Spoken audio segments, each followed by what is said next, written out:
ಎಲ್ರಿಗೂ ನಮಸ್ಕಾರ.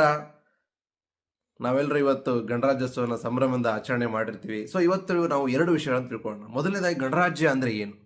ಸೊ ಎರಡನೇದಾಗಿ ಜನವರಿ 26 ನಾವು ಯಾಕೆ ಆಯ್ಕೆ ಮಾಡ್ಕೊಂಡ್ವಿ ಸಂವಿಧಾನ ಜಾರಿಗೆ ಬರೋದಕ್ಕೆ.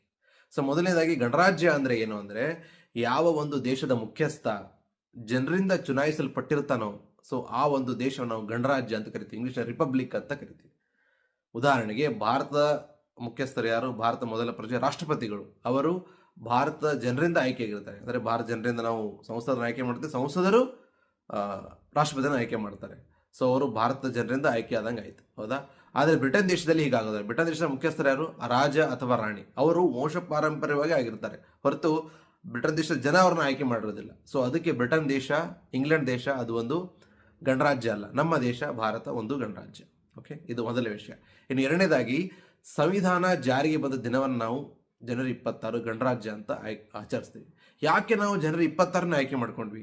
ಸೊ 1950 ಜನವರಿ 26ರಿಂದ ಭಾರತ ಸಂವಿಧಾನ ಜಾರಿಗೆ ಬಂತು. ಬಟ್ ಆ್ಯಕ್ಚುಲಿ ನಾವು 1949 ನವೆಂಬರ್ 26ರಂದೇ ನಾವು ಸಂವಿಧಾನವನ್ನು ನಾವು ಅಂಗೀಕಾರ ಮಾಡಿರ್ತೀವಿ. ಸೊ ಸಂವಿಧಾನ ದಿನ ಅಂತ ಕೂಡ ನಾವು ಆಚರಣೆಯನ್ನು ಮಾಡ್ತೇವೆ ನವೆಂಬರ್ 26ರನ್ನು, ಹೌದಾ? ಸೊ ಯಾಕೆ ನಾವು ಜನವರಿ 26ರ ಆಯ್ಕೆ ಮಾಡ್ಕೊಂಡ್ವಿ? ಆವಾಗಲೇ ನಾವು ಜಾರಿಗೆ ತರ್ಬೋದಾಗಿತ್ತಲ್ಲ, ಹೌದಾ? ಯಾಕೆ ಅಂದರೆ 1929 ಸ್ವಲ್ಪ ಸ್ವಾತಂತ್ರ್ಯ ಪೂರ್ವದಲ್ಲಿ ಹೋಗ್ಬೇಕಾಗತ್ತೆ ನಾವು.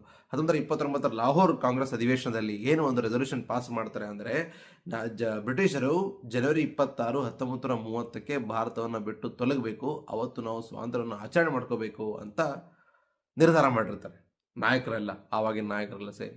ಬಟ್ ಆದರೆ ಅದು ಕಾರಣಾಂತರಗಳಿಂದ ಆಗೋದಿಲ್ಲ. ಮುಂದೆ 1930ರಲ್ಲಿ ಅದಕ್ಕೆ ಮಹಾತ್ಮ ಗಾಂಧಿಯವರು ಉಪ್ಪಿನ ಸತ್ಯಾಗ್ರಹವನ್ನು ಶುರು ಮಾಡ್ತಾರೆ. ಸೊ ಅದೆಲ್ಲ ಇತಿಹಾಸದ ಒಂದು ತರಗತಿ ಆಗುತ್ತೆ.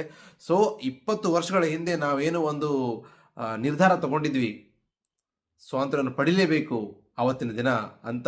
ಸೊ ಆ ಒಂದು ಸವಿ ನೆನಪು ನಮ್ಮಲ್ಲಿ ಯಾವತ್ತೂ ಭಾರತ ದೇಶದಲ್ಲಿ ಉಳಿಲಿ ಅಂತ ಆಗಿನ ನಾಯಕರೆಲ್ಲ ಸೇರಿ 1950ರಲ್ಲಿ ಜನವರಿ 26 ಆಯ್ಕೆ ಮಾಡ್ಕೊಳ್ಳೋಣ ಸಂವಿಧಾನ ಜಾರಿಗೆ ಬರೋದಕ್ಕೆ ಅಂತ ನಿರ್ಧಾರ ಮಾಡಿ, ಅವತ್ತಿನ ದಿನ ಸಂವಿಧಾನವನ್ನು ಜಾರಿಗೆ ತಂದು ನಾವು ಇವತ್ತಿನವರೆಗೂ ಅದನ್ನು ಗಣರಾಜ್ಯೋತ್ಸವ ಅಂತ ಆಚರಿಸ್ತಾ ಇದ್ದೀವಿ. ಸೊ ಇದು ತುಂಬ ಇಂಟ್ರೆಸ್ಟಿಂಗ್ ಆಗಿದೆ ಅಂತ ನಿಮಗೆ ಅನಿಸಿದೆ ಅಂತ ನಾನು ಅನ್ಕೊಳ್ತೀನಿ. ಸೊ ಮತ್ತೆ ಹೊಸ ವಿಷಯಗಳೊಂದಿಗೆ ಮತ್ತೆ ಸಿಗೋಣ. ನಮಸ್ಕಾರ.